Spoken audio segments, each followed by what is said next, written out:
कर रहे हैं।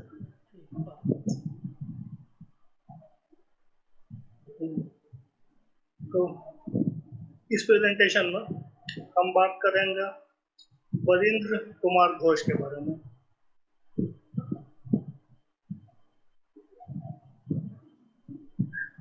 बरिंद्र घोष, जिनका जन्म क्रेडॉन, लंदन के पास में 5 जनवरी 1880 में एक बंगाली कायस्थ परिवार में हुआ था।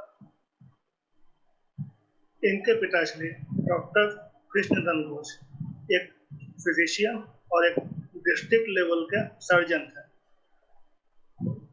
इनकी माता श्री स्वर्णलता राजनारायण बसु, जो कि एक इंडियन राइटर और इंटेलेक्चुअल थे, उनकी बेटी थी। श्री अरविंदो घोष बरिंद्र के तीसरे बड़े भाई थे। बात करते हैं इनके शुरुआती जीवन के बारे में। बरिंद्र ने अपनी शुरुआती पढ़ाई देवघर में की। इसके बाद 1901 में एंट्रेंस एग्जाम क्लियर करने के बाद इन्होंने पटना कॉलेज ज्वाइन किया। इसके बाद बड़ौदा में इन्होंने मिलिट्री ट्रेनिंग प्राप्त की। अपने बड़े भाई अरविंदो घोष के प्रभाव में बरिंद्र रेवोल्यूशनरी मूवमेंट की तरफ बढ़ चले।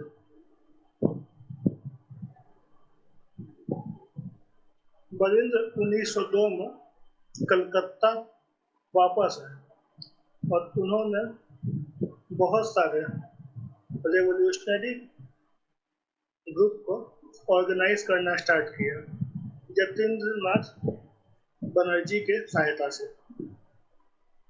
1906 में इन्होंने जुगंतर नाम से एक बंगाली वीकली निकालना स्टार्ट किया और कुछ ही समय के बाद इसी नाम का एक रेवोल्यूशनरी ऑर्गेनाइजेशन भी स्थापित हो गया था। जुगंतर अनुशीलन समिति का इनर सर्कल में आता था और इन्होंने आर्म्ड मिलिटेंसी के लिए अपना प्रिपरेशन स्टार्ट किया ताकि भारत को ब्रिटिश के कंट्रोल से आज़ाद किया जा सके। बरिंद्र और जतीन्द्रनाथ मुखर्जी मानिकतला ग्रुप को बनाने में की फिगर थे। मानिकतला ग्रुप एक ऐसा ग्रुप था जो कि बम बनाने और ब्रिटिश के साथ लड़ाई करने के लिए हथियार और असला बारूद जमा करता था।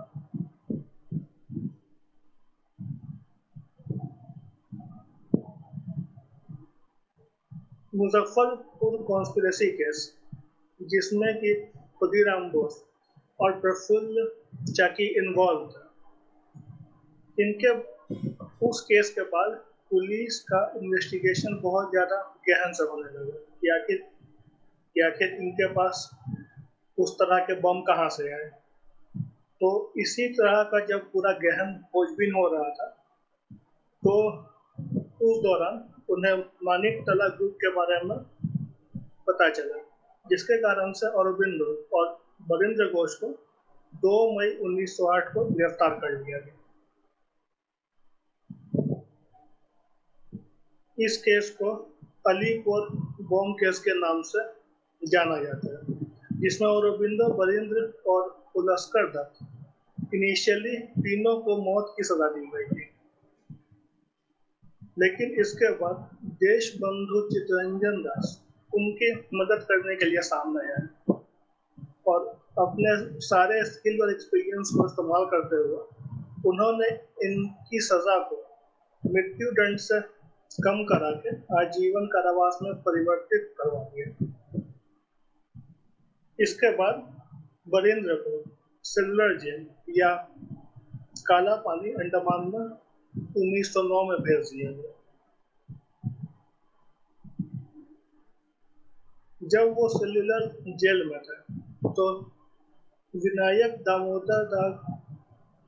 दामोदर सावरकर के बगल वाले सेल में बरिंद्र को कैद किया गया था। बरिंद्र सेल्युलर जेल से 1915 में भागने में सफल हुए और वो एकमात्र ऐसे फ्रीडम फाइटर थे जो वहां से भाग गए। वहां से भागने के बाद वो पुरी में छिपे हुए थे, पर ब्रिटिशर्स ने उन्हें 1 साल के अंदर ही फिर से पकड़ लिया। इस बार उन्हें दोबारा काला पानी में भेजा गया और इस बार उन्हें सॉलिटरी कन्फाइनमेंट में डाला गया था।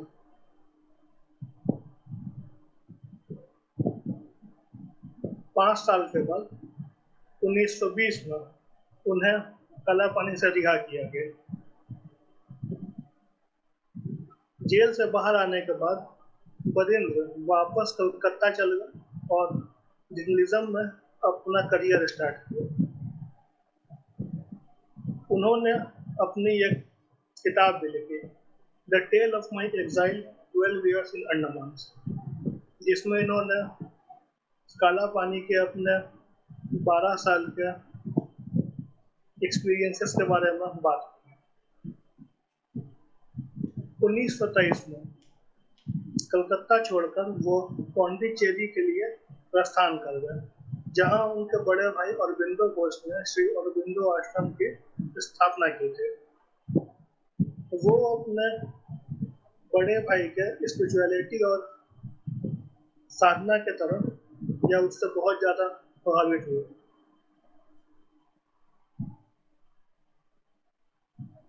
बरिंद्र वापस कलकत्ता 1929 में आए और दोबारा जर्नलिज्म से अपना करियर स्टार्ट किया। 1933 में उन्होंने English weekly the dawn of India लिखना स्टार्ट किया और इसी साल इनका विवाह शैलजा दत्त से हुआ था। ये द स्टेट्समैन नाम के न्यूज़पेपर से भी जुड़े हुए थे।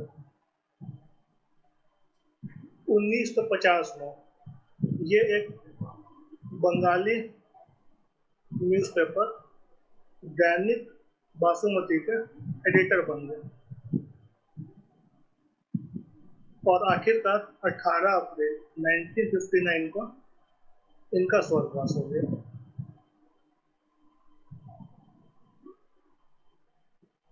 प्रेजेंटेशन देखने के लिए आपका धन्यवाद।